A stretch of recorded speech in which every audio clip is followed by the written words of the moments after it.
You're listening to the Platform Engineering Podcast, your expert guide to the fascinating world of platform engineering. Each episode brings you in-depth interviews with industry experts and professionals who break down the intricacies of platform architecture, cloud operations, and DevOps practices. From tool reviews to valuable lessons from real-world projects to insights about the best approaches and strategies, you can count on this show to provide you with expert knowledge that will truly elevate your own journey in the world of platform engineering.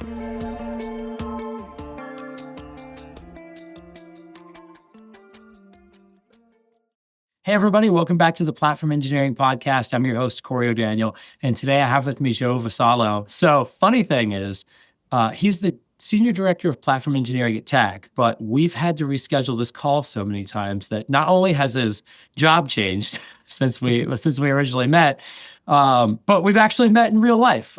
So we were at KubeCon and we ran into each other recently. But before we do that, let's just let Joel introduce himself, and then we'll talk about our serendipitous moment. Yeah, thanks for having me, Corey. My name is Joel Vasallo. I'm Senior Director of Platform Engineering at TAG. It stands for the Aspen Group. My day-to-day responsibilities is kind of overseeing the SRE team, kind of having a cloud engineering team, as well as a delivery engineering team. So basically, all things that kind of go in the modern cloud-native landscape kind of goes through the team here. But with that, a lot of my background really was just building positive DevOps cultures and DevOps practices. I had tenure at Project 44, Redbox before that, building their streaming platform, and then before that, even working at in-flight Wi-Fi companies doing tin can Wi-Fi stuff. So that's kind of cool. Same story, different companies. It's all about empowering your engineers to do great things, and building a good experience from the start. So, tools are kind of secondary in that nature. Right? We didn't have Argo, 10 years ago, but we still figured out a way to do DevOps, right? So it's really about a lot of investment in a lot of that stuff. So, what I've seen, just between people that I've met on the show and just throughout my career, it's very easy to grab tools. There's so many of them to grab tools. The hardest part of DevOps through and through across all the organizations I've met is actually building that culture. And that was one of the things that was really exciting when I started looking into, all the different healthcare companies that I wanted to talk to throughout this healthcare series that I've been working on. And that's how I found you originally. But we actually met. So we did meet at a very weird moment. So at Open Tofu Day at KubeCon, I was stressed out. We were one of the sponsors. And I believe I was hiding behind a garbage can or underneath the table. I can't remember where, but I was something. You were trying to get a display or something to work. Yeah, I think I was trying to get away from the booth for a second because we didn't have time to set up, and we got swarmed. And so I was just I need 20 minutes to myself.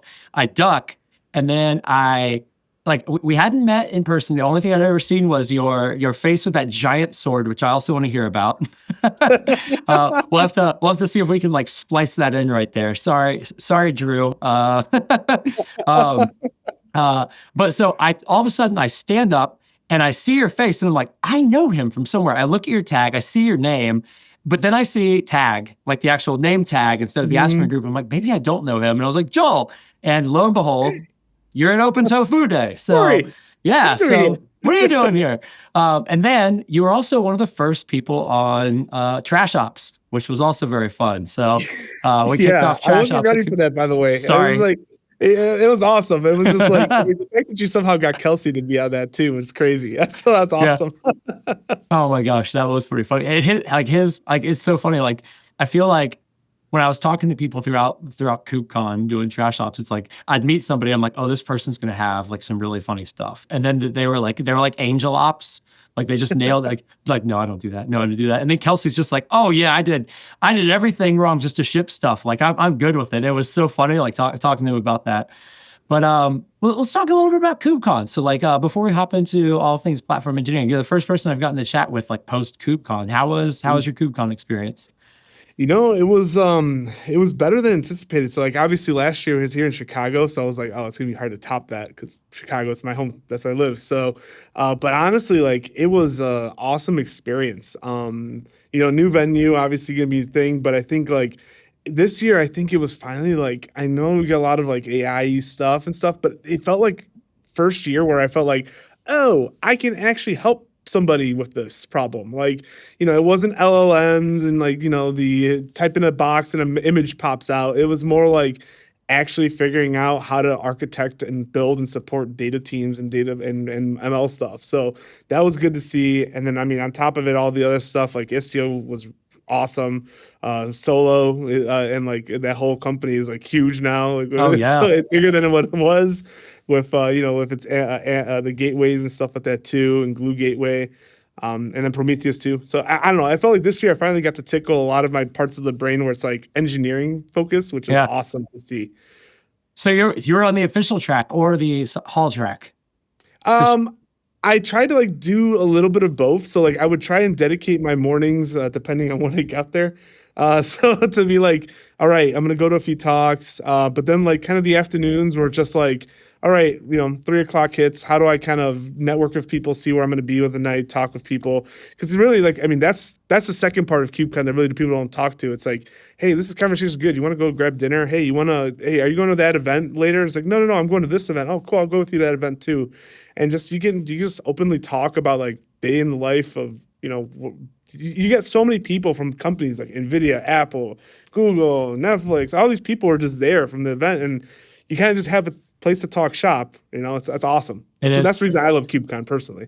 So I only got to see one session, and it's like this is the burden of being a tech person that's working the sales booth at a conference. Is like, you have all these hopes and dreams of all the sessions you're going to go to. And then like people come to your booth and you're like, well, I guess I'm not going to get to go. So I made it to one session. So I'm always doing the hallway track. I'm just like running into people in the aisleway talking. But the funny thing is, yeah, it's like, but the wild thing is like you meet people from Apple and Nvidia and like you kind of look at these huge companies, right? That you're just like, oh my gosh, like they're selling so many GPUs, like we're building nuclear reactors and Apple's doing all great things, Apple, right? And then you talk to the engineers and they have the exact same like DevOps troubles that any of us do, right? Which is one of those things. It's exciting to me, like, right? It's like for the amount of debt many organizations face, like it's still there, and like there's ways to work around it. And you hear about these companies doing these great initiatives and efforts in platform engineering, like scale their ops, but like still having some of the same problems that we have. So like that's the stuff that I love, is like when you get that like nitty gritty. The only session it's real, right? Yeah. It's not like polished. Like it's kind of like you get the real perspective of like, oh man, every time I hear XYZ company, I'm like, it just seems like perfection. Yeah. But then you talk and you're like, oh, they're just like me. They're maybe at a bigger scale, but they're kind of struggling with some of the same things I am, or they're excelling in some of the things that I wish I could excel at. I'm learning a perspective that I didn't know. Yeah. Right? Yeah. You meet somebody like, oh, it's just assumed that they're doing all this magical stuff. And they're like, no, we've got this enormous Jenkins cluster that we hate. It's just like, oh, so you're one of us, like one of us. Oh my gosh. Yeah, the only session I got to see was great. I can't remember the organization. There was an org that was behind it, but it was one of the Carpenter sessions. So just about like using AI and Carpenter just to optimize your worker pools in Kubernetes. And one of my buddies, Josh Seifer, was giving that talk, or a part of that talk. So I was like, I got to make it over to that one just to see him. And then I was like, sitting there listening, I'm like, damn, we gotta invest in learning a bit about this and like helping some of our customers with it. So it's very exciting. Carpenter, like in as a whole, like I remember it was at first, I think if it was a very AWS centric thing, but now I think it's kind of shifting to just Kubernetes. I think it was always a Kubernetes native thing, but really like that, infrastructure as you need it kind of thing. It's really what makes, when people say, oh, it's expensive, really, in many ways with Kubernetes, you can actually kind of like right size your infrastructure, right? It gives you like the best way of kind of putting things where you want. So like, I obviously seeing anything that can help manage that stuff, huge. And I just love seeing that community grow personally. Yeah.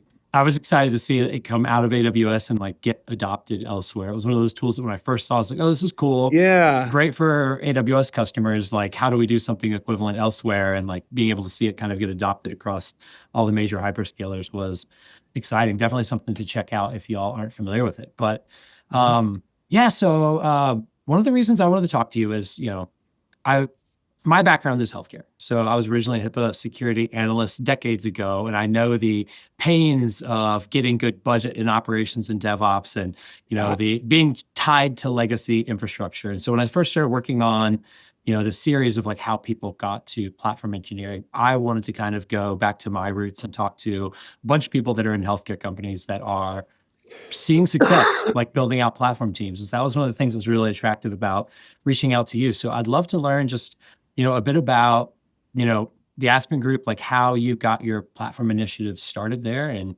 would love to just kind of talk about, some of the pains that you felt along the way and maybe some of the tips you have for navigating tight budgets and legacy systems.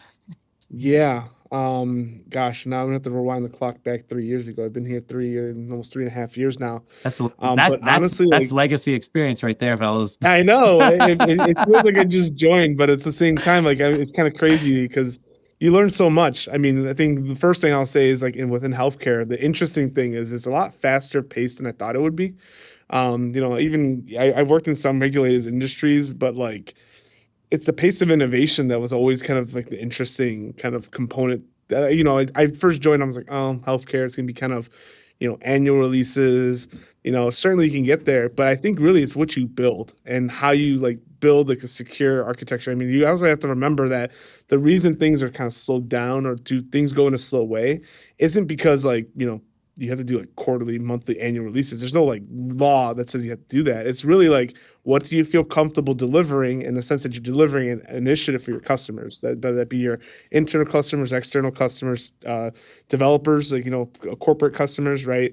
So that was kind of the first thing that I kind of had to overcome. And once I overcame that, then I said, oh, cool. It's just another kind of DevOps gig, kind of figuring out the world of platform, figuring out where tools can fit, and figure out like how to get people to buy into this stuff. So first things first was like, all right, well, what's the, my mantra is always start with the smallest component where you can kind of show an initiative and you don't also cause like a major company outage. Because nothing, the worst thing is you start this initiative, you move a major component, let's say you're like your X-ray processing system, and all of a sudden you're in support mode day one. Yeah. It isn't to say you're not working, but at the same time, you also have to like start and prove, like, you have to recognize not everyone is at that vision. So you have to almost kind of sell that vision out a little bit. Yeah. But for us, You gotta make your stamp. You gotta make your stamp on the company in the right way. yeah, you don't want to. You yeah. definitely don't want to start with an outage. Yeah. Because you know what's going. Yeah. So this is the exactly. new guy, right? Well, why did we hire him? He's because of this $1 million outage. No, I mean, like for us was like I still remember like the aha moment. I'll say is like we were building these pipelines out, and I saw the best way to make footprint. And the people listening to this podcast are gonna be like, oh, what, he did this with Kubernetes? I said, hey, let's just move our web servers and our API gateways into Kubernetes. Everything else will stay the same. We're not moving off VMs. We're not getting off Windows. We're not doing any of that stuff. Let's just move like some of the static sites over and some of our API gateways. Little did I know that this unlocked basically like a pattern to start deploying things a lot faster. And the team like worked, the team before was already putting a lot of investment, moving like legacy stuff off of like Windows to like .NET and then ultimately onto Linux. But then having Kubernetes as kind of that next step was awesome because it went from, hey, it takes 2 to 3 weeks to get something out. And I remember there was a meeting where we were talking about, hey, we just acquired a brand. It was AZ Pet Vet. It's one of our vet brands. How long is it going to take to get the logo on the corporate homepage? Within the end of that meeting, that engineer goes and says, it's done. And it's like, what do you mean it's done? It's like, it's live. It's like, wait, that used to take, I remember people were like, that took 2 to 3 weeks before. How did you do that? Oh, I just used the pipeline, the platform. Like and having the engineer say that and not me was kind of the light bulb moment where people were like, oh, this is what it means to do DevOps or platform work. And I think that was awesome to see. I got so excited and it built a path. Yeah. I mean, that's like the appetite, right? Like I feel like there's 2 levels of buy-in. There's that top-down buy-in, which sometimes comes across as a mandate, right? And that's hard. Like when you get a mandate, it's like, okay, like somebody's made a promise to the org, I got to figure out how to do it. And like that buy-in is sometimes just verbal, right? It's not like, right? It's like, oh, I heard a word, I read it on, CIO magazine or whatever. Like we're doing a platform engineering now too, right? And like that kind of leaves the team up to figure out how to pull it off, right? But this bottom up, right, where you just do that MVP no matter how simple it is, but an engineer sees that velocity change and now they're hungry and they're talking about it like that. Like that's the marketing that I feel like a lot of organizations miss they missed it in DevOps, but I feel like a lot Yeah. of them are missing in platform engineering is like building that excitement around a product that then other people go and champion for you.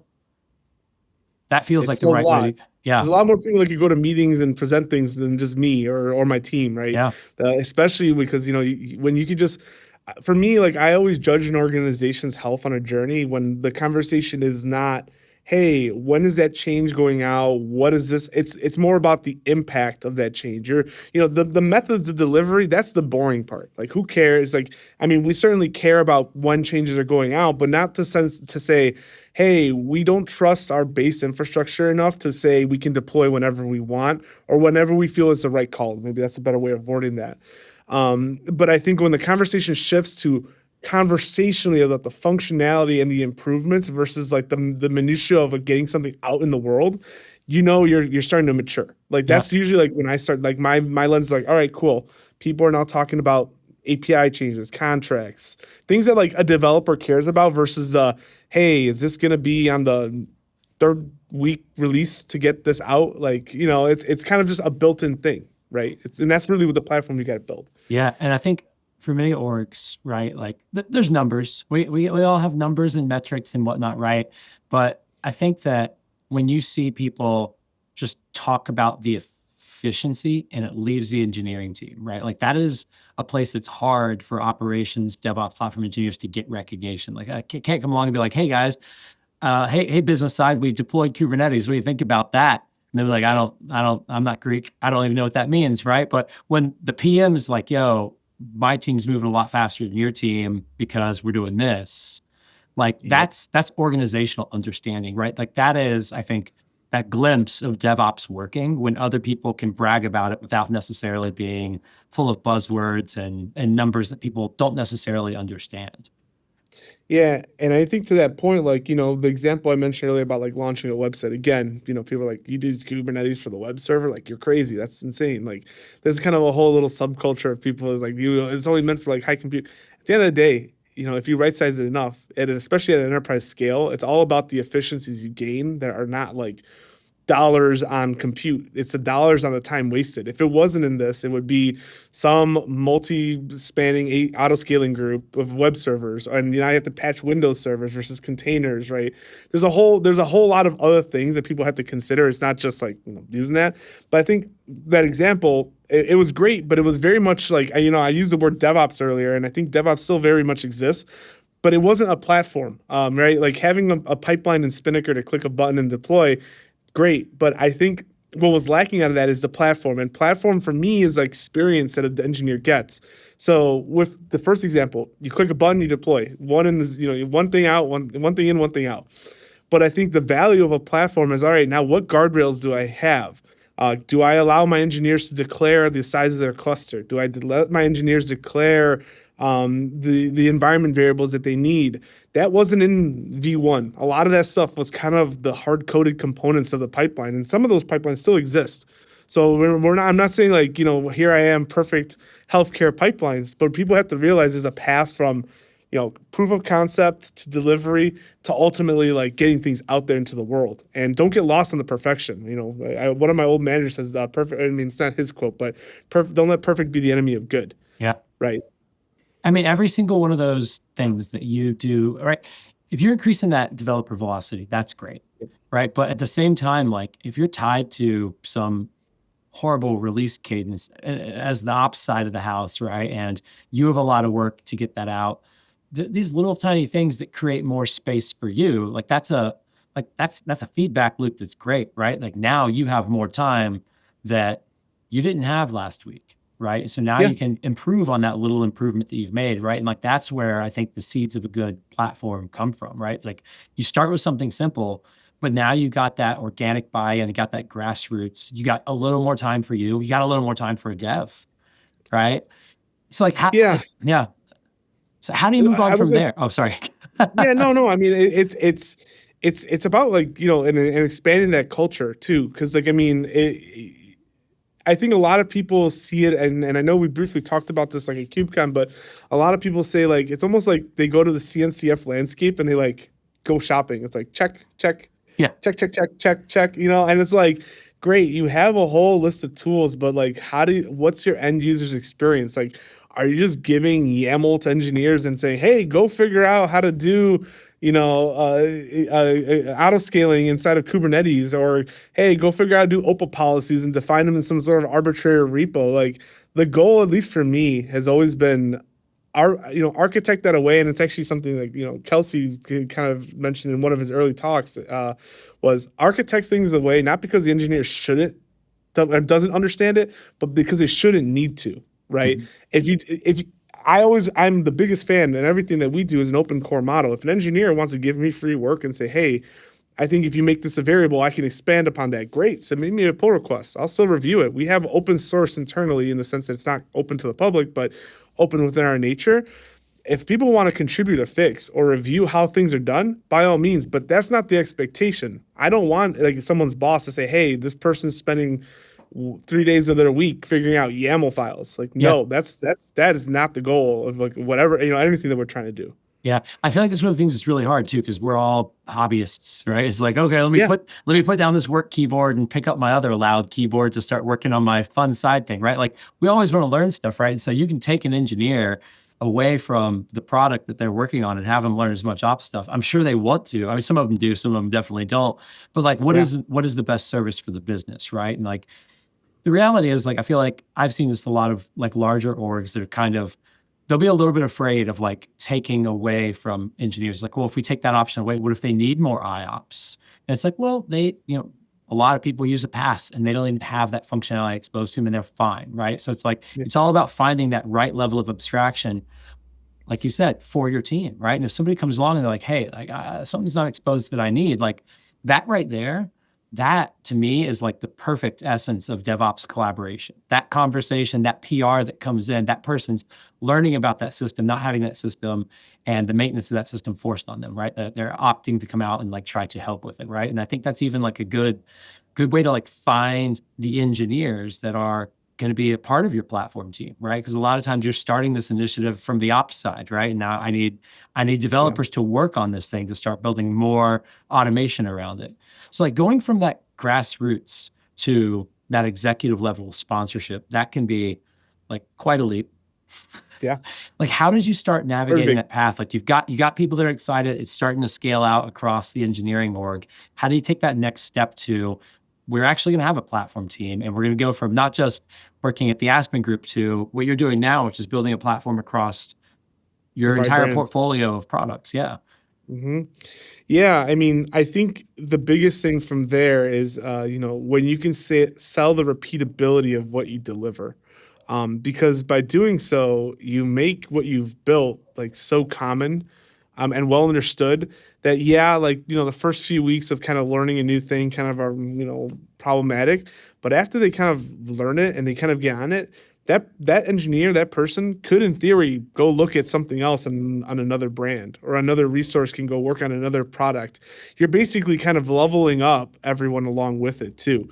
I mean, for me, like it's simple. It's kind of coming up with a contract. I mean, even before my time here at Tag, it would all be about building like a contract. Like, hey, you have your local environment. I'm certainly not going to police what IDE you can use.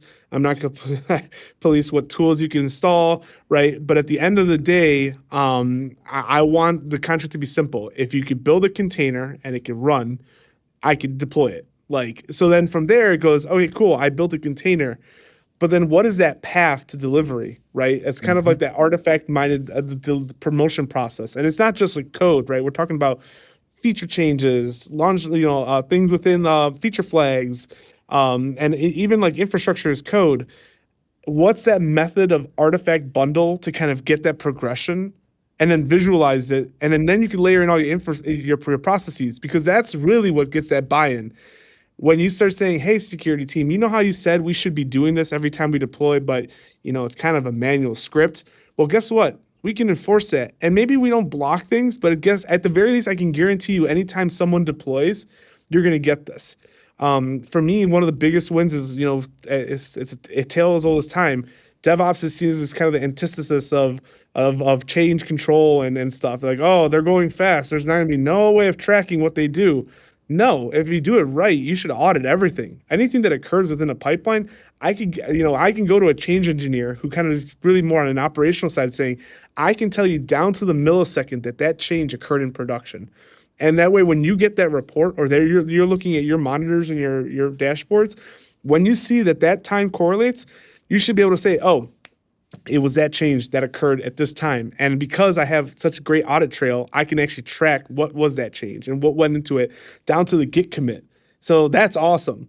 Like, especially when you see like some outages, you're on there like, what was changed? Oh, I don't know. Let's take this. Okay, this is where the error's coming from. Take that git commit, go look in the pipeline, go look in the git. And you're going to say, oh yeah, of course, this API path changed. Yeah. That's extremely powerful. So I think like to that, selling it up to leadership of being standardized, having these kind of common ways, and then bringing everyone else along. Like if you do it right, the pipeline is for everybody, not just for the DevOps team, not just for the platform team, not just for the developer, but you build in methods for these SMEs in these key areas like quality, security, app dev, architecture, whatever, networking, to have their say on how to properly guardrail the pipeline. Again, not a gate. I'm not saying yes or no. I'm saying a guardrail where things can kind of, can be expanded upon. If you do that the right way, you build like this culture of kind of people communicating and talking versus kind of like, no, you can't go to prod if you click that button. Yeah. And I think that's kind of the big thing for me. What I loved about, that going back to that Kubernetes to launch a logo Yeah. example is, right, they're in a meeting. This person's added the logo, right? And, it's a logo, right? But in an org where it might have taken 3 weeks before or a quarter just because of the pipeline, like that's a big deal, right? Like people can see that. But what's wilder about that story that you just told me is the number of organizations I know that even if they had that pipeline, even if they had it going to Kubernetes, that they would have had to have stopped, gotten somebody else to approve it, and possibly somebody else, like they get caught in that gate hell of just like gate after gate after gate, right? And that auditability, that trust that you start to build up on your team can start to replace those gates. And I feel like how do you get to a point in an org where you, like, besides just the audit trails, like how do you get to the point where you have that trust in these teams that these are their production systems and they own them and they should be able to ship to them when it warrants being shipped to without kind of falling through this series of approvals? Yeah, I mean, I'm not to say like, we deploy anytime we want. I think, it's almost like the mindset of like, if I know there's a problem and I know the fix, do I really have to get approval to fix it? Like, if the building's on fire and I know that if by me using this fire extinguisher, like, does that really mean like I have to, hey, can I use this fire extinguisher to put out the kitchen fire? No, put out the kitchen fire and then ask why was that kitchen fire happen there. It's not to say like all this stuff you circumvent process. Like there's still RCAs. There's still reasons why things break. But at the end of the day, my commentary is usually very rarely, and maybe more rarely, I don't think anyone wakes up in the morning saying, I can't wait to take down production today, right? Like, I don't think that's anyone's book. We all feel ashamed. We all are very protective. Like, we all have a shared interest in keeping a platform running, right? Yeah. Because otherwise, you're on bridges all day, you're on outages. But how do you kind of have that like right balance of you can deploy whenever you want and you have these checks and balances, I think is level setting what are some base requirements to kind of get there. So some people are looking at things like IDPs to do scorecards, right? Hey, you can deploy whenever you want, but you have to have some things. Like for me, I feel certainly a lot better if the app that's deploying whenever they want has a lot of the baseline things. Do you have on-call? Do you have proper logging set up? Are you using the logging framework and the most up-to-date version that we release internally? Do you have security scans like with SonarQube or something or Sneak or whatever, right? Then that gives all these, it's a very visible number that you don't have to be technical to understand. It just says, hey, look, this app has a good scorecard and it looks like it's healthy. Let's reward that effort because it's not easy to do that, right? I mean, how many apps I know for a fact, even ourselves, we have apps that probably aren't the most up-to-date version of Python. Maybe they're a rev back or two, right? But what's your base standard and how do you kind of level that stuff up? That to me is kind of how you sell the maturity aspect of it. It's, if you just say, hey, we're deploying fast, great, but is deploying fast really the goal? Or is it deploying in a safe, way fast. And I think that's really where I think a lot of people get lost. They see the numbers and they just want to see, hey, look, we deployed 20,000 times in a month. Great. How many outages do we have? Right? 19,999. Yeah, exactly. So we're gonna yeah. move fast and not break things. Yeah. Sorry, that's Zuck. the goal. Sorry, That's the Zuck. goal. Yeah. Yeah. Yeah. No, So- it's yeah. Good. So I think there was a brief point in time where people did wake up and think I'm breaking production today. And that was that era, the 2015 to 2018, where you had like the chaos engineer. Everybody's like, we're doing chaos monkeys. Everybody's hiring chaos engineers. And people are like, we're actually not as high of a scorecard as we're not quite ready for that, are we? So I don't think people just run a chaos monkey in your infrastructure just running servers randomly. you just give a junior engineer root access to AWS. I still think that there is I never want to knock that theory because you really need to have the resiliency in your infrastructure to understand. Yeah. I still remember when I was I think doing my first kind of Kubernetes gig at Redbox, and I launched me and my platform engineer at the time. We launched this like Space Invaders game, and every time it was like something on Reddit or something, and every time you shot a pod, it would destroy a pod. So we gave it to our CTO, and he was like, "Oh, this is fun. What am I doing?" He's like, "Oh, you're blowing up prod right now." He's like, "Delete it immediately." So, like, and it was like, at the time it was a canary and not really prod, but it was cool to see that, like, hey, we can cause an outage in a region, and we have such sophistication that we know we could fail over because we took that time to understand the affordances. We took the time to understand how our app performs. Yeah, look, there's going to be an increased latency out of East. Our database, it takes an extra 100 milliseconds to get to it. We understand that, but we have like methods of understanding like when the application is unhealthy or in the famous words of degraded state. We know what that degraded really means. It's not just, oh, there's an outage and we don't know. We know what degraded means, or we try to know as much as we can. And I think like that's one of those great places too, where it's like that shows, right? I think the way that you talk about it, the way you present it to the org, right? Like, whether you're leaning into, really good RCAs and like blameless or whatnot, like being able to identify that stuff quickly and be able to not just say, oh, we broke it, like we rolled it back, we fixed it quick. That level of information to somebody outside the engineering org is scary. Like there's a lot of nothing there, right? But being able to come up and say, hey, we know exactly what it is. Like you said, down to the millisecond, it was this service. We changed that. Like, what are we going to do about it? How are we going to stop that from happening again? It's like, well, shit happens. But the point is we're able to figure it out quickly and roll it back. And like, we have that level of visibility, and that's the power of the platform, right? That's why we need to invest in this team and what they're building, because we can know this, and mistakes will happen, but being able to find those mistakes and remediate them as quickly as possible is the name of the game. And I think that the sake of the platform, we all in the industry have to be careful. And I mean this with all my intent, because I was a former DevOps engineer. We certainly don't want platform engineering to become what happened to DevOps, right? And my hard take on it is DevOps became the label that people slapped on to kind of keep people at a company and get their comp up. Yep. Like certainly let's get people's comp up. That's great. But I mean, in general, like the reality of the fact is it's not just a title, right?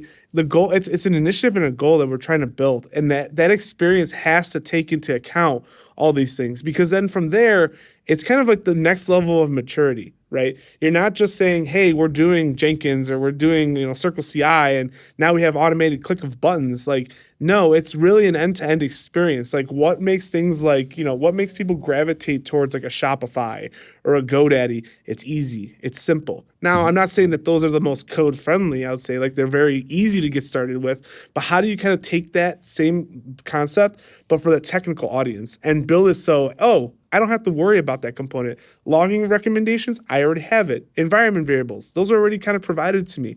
I don't have to figure out how to know what region my code is in. The pipeline and the platform give them that information to my app, and I'll just have to figure out is how my app reacts to that information.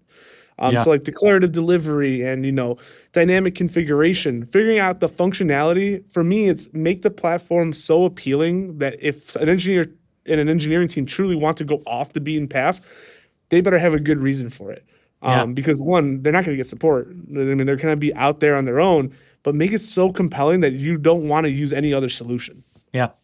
Yeah, I love that. Yeah, like they've got the golden paths. If you want to go hiking, like go hiking, but Yeah, watch out for rattlesnakes. Is all we're saying. yeah, exactly. So like as far as like developer enablement goes, right? So like there's, you said earlier, like you don't want to force people into an IDE. Like developers, we have so many different traits about us, right? Like from the IDEs even to like the level of like platform that we want. So Dude, like, tab and spaces. Come on, I know it's a joke, but geez, we can't even agree on formatting our own dude, code. we can't agree on anything. There's a big disagreement internally at my company about this. Vim Remax, I'll tell you Nano. what, there's a lot of people that like tabs and they're absolutely wrong. And eventually they'll come around to it. And that's fine. Oh, Oh, okay. I got to go. But like we have a lot of different tastes, right? Like we all have yeah, our development environment set up exactly the way we want, right? Like I'm yeah, weird. I develop locally in Kubernetes. Like that's how bought in I am, right? But like when we're delivering a platform for a team or even 5 different organizations like you're doing, like how do you zero in on like the right level of abstraction for your engineers? Is it just delivering something and then letting them come along and kind of do that collaboration and PR thing and like letting it work itself out? Or are you setting like a vision for this platform and like doing feedback surveys to figure out like how it should be exposed, whether it's a CLI or whether it's a Spinnaker UI? Like, how are you yeah. getting that interface that makes the people happy with their interaction for the agility they're about to get? Yeah, I think as platform engineers, we have to recognize the success of our platform is based on the consumers of them. So, if the team really enjoys using it and they see that there's constant improvement, they're going to keep using it, or they're going to want to keep investing time in making it better.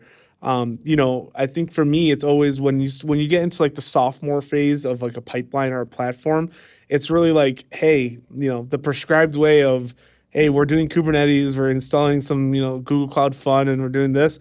That's the boring part now. Like now it's like, hey, how do we get people working together? How do we get people talking? When you start seeing engineers like, hey, you know what?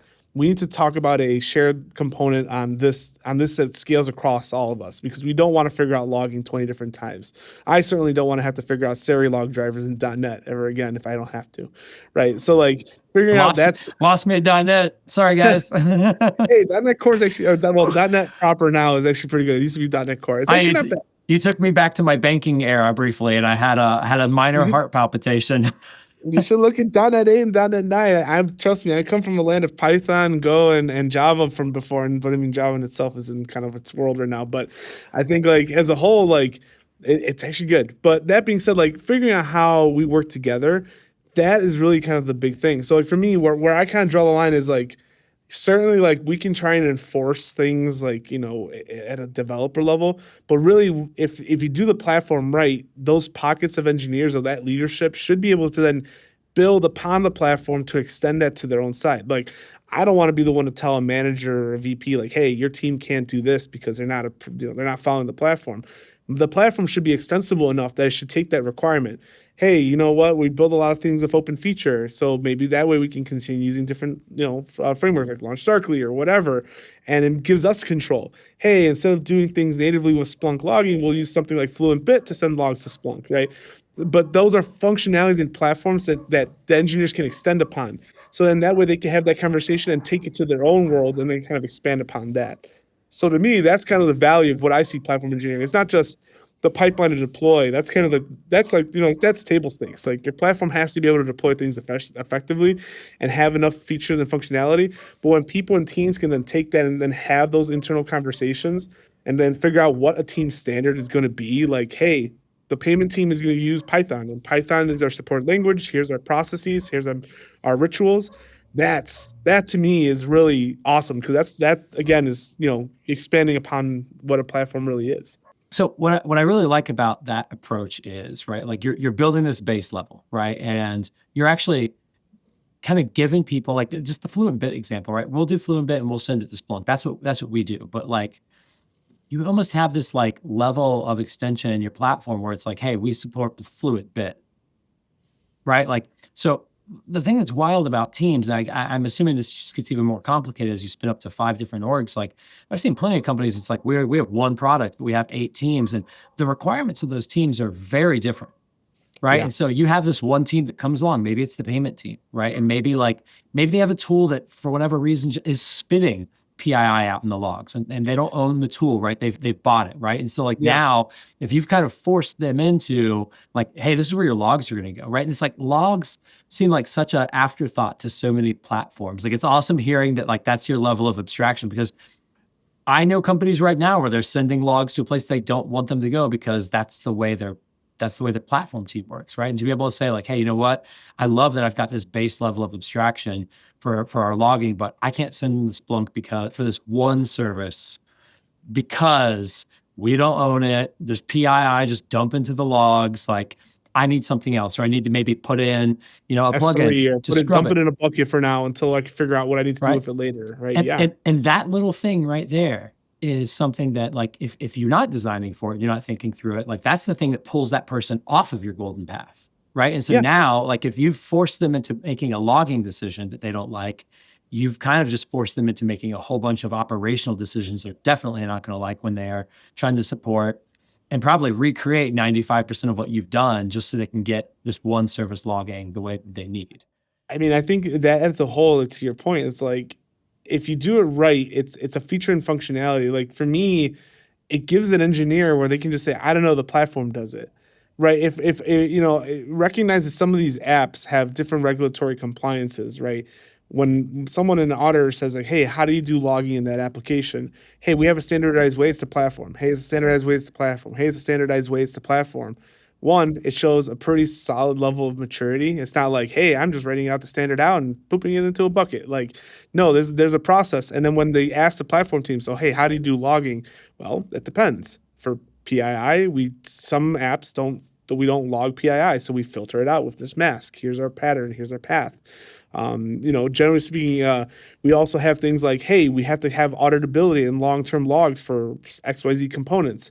Maybe those go into a bucket. Like, hey, I don't know about y'all, but hot storage of logs is the number one burner from some of our spend here, right?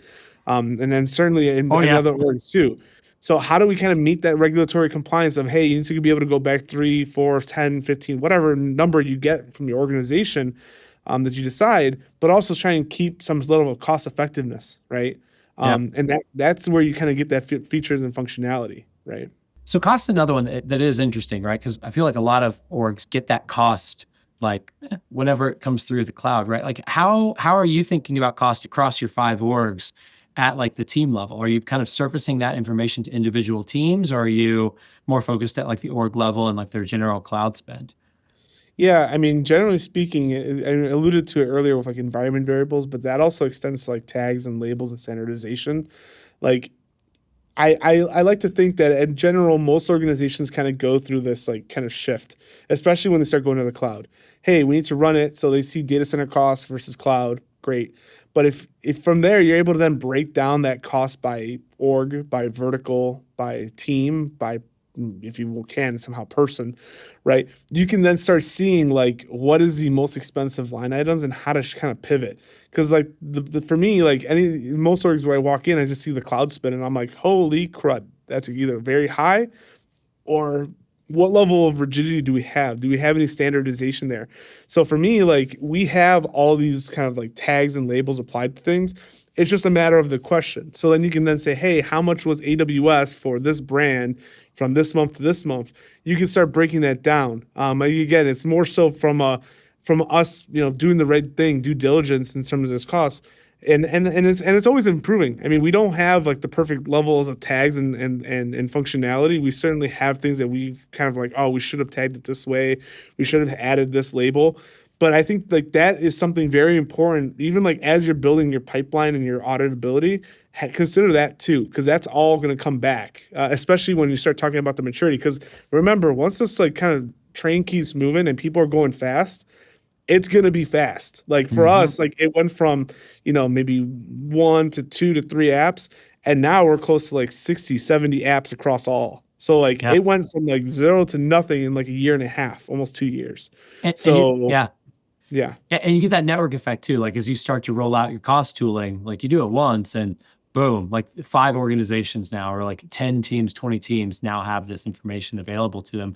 And the wild thing about cost is like, many orgs, like the cloud costs bubble back to the DevOps team, whether it's their workload or not, right? And being able to get right, it's just like, oh, your You team, enabled it, you fix it. yeah, it's like, oh, you guys got a huge budget. You're spending $30 million a year on cloud. It's like, yo, I'm running one Jenkins box. That's all your apps, right? Like, just blaming it on me because I got the credit card that AWS is going on. But like, when you start to be able to categorize that, like, you get to start to see some interesting things. Like, I've seen companies that are like, oh, I didn't realize we were spending that much money on a tertiary service that makes us no money, right? It's just like, you can start thinking about like the accounting of it all, right? Are we spending too much time and money on a service that maybe isn't that important, right? And it's hard to like see that when you're just kind of seeing a cloud bill and you're not breaking it down to a team and their different services.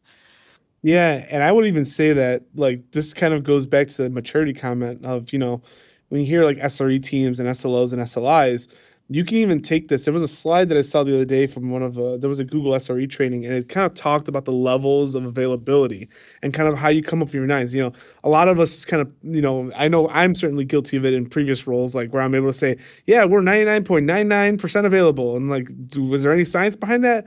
I don't know. That's what Google said they are. So that's what I am too, right? So like, you all want to be like 5 nines, but do you really know what that means, right? And then from there, you're able to then have strategic conversations like, hey, do I really need tri-regions for this app?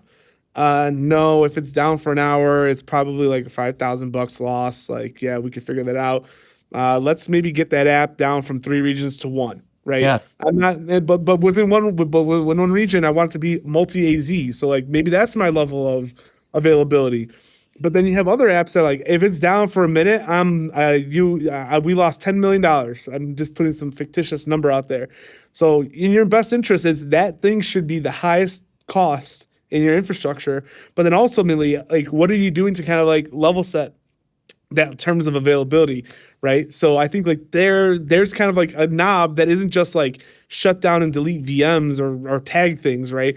There's a level of availability, and I think that's like the from the cost perspective, that next maturity level of, all right, cool. So it's expensive, I hear you, but the reason it's expensive is because you have it replicated in 3 regions. Yeah. Can we go down to 2? Yeah, we can. So we'll save half the cost by doing that, right? Yeah. It's funny, I had a company, I won't name them, but I worked at a company previously that our product broke the homepage of a very big company. And everyone guessed. Yeah, I was like, I don't know, I assume I was just kind of round robined of like the people to like be like, you're going to fix this now. And I was told by the CEO that it could never go down again. And I was like, each one of these 9s costs a lot more money. And he's like, never. And I was like, zeros are a lot more expensive than 9s. Like, you can tack a 9 on there, it's getting expensive, but as soon as you switch to 2 zeros and a 1, you're talking crazy numbers. And I actually wrote a blog post about one part of this system a few years ago that kind of went viral. It's called From Serverless to Elixir. Like, we'd originally built the interface for this thing in AWS Serverless, and just the API gateway build jumped from 0 to like $32,000 within like 2 months because more of our customers started using it.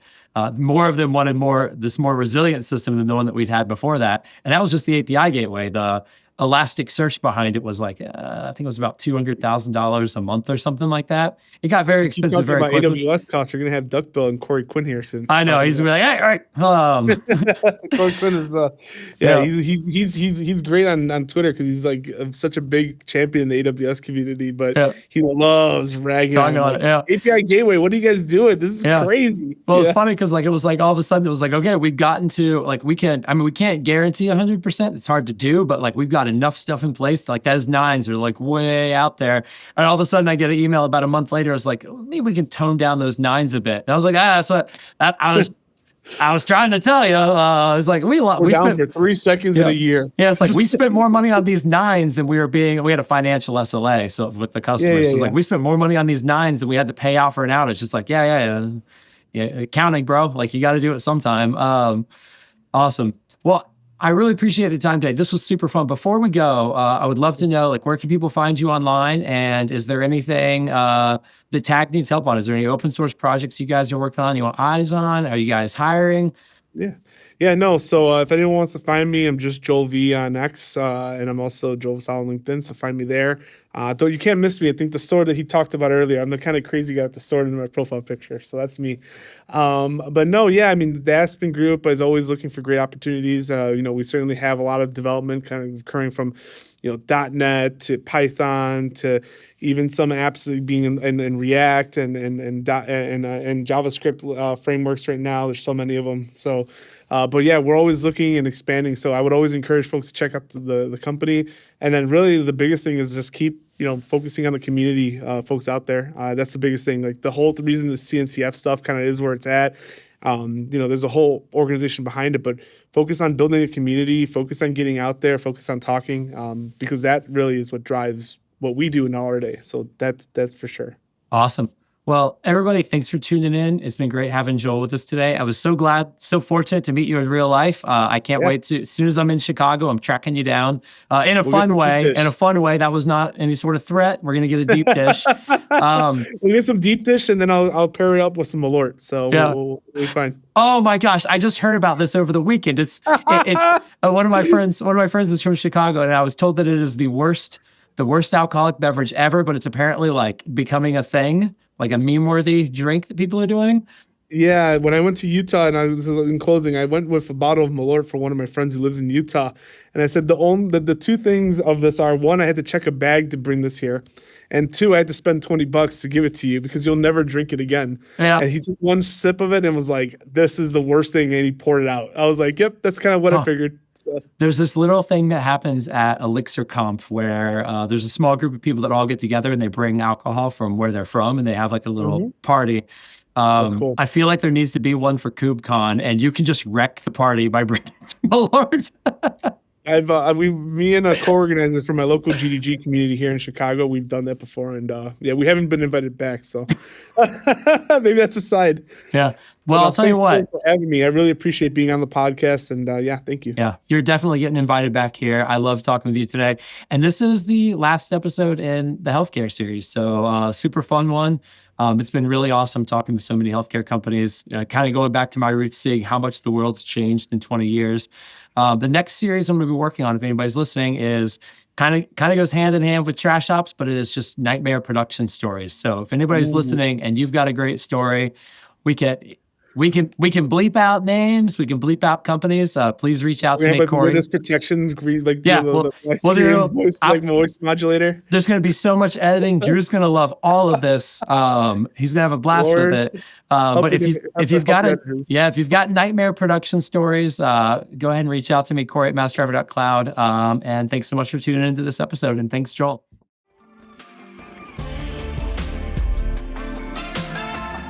Thank you for listening to this episode of the Platform Engineering Podcast.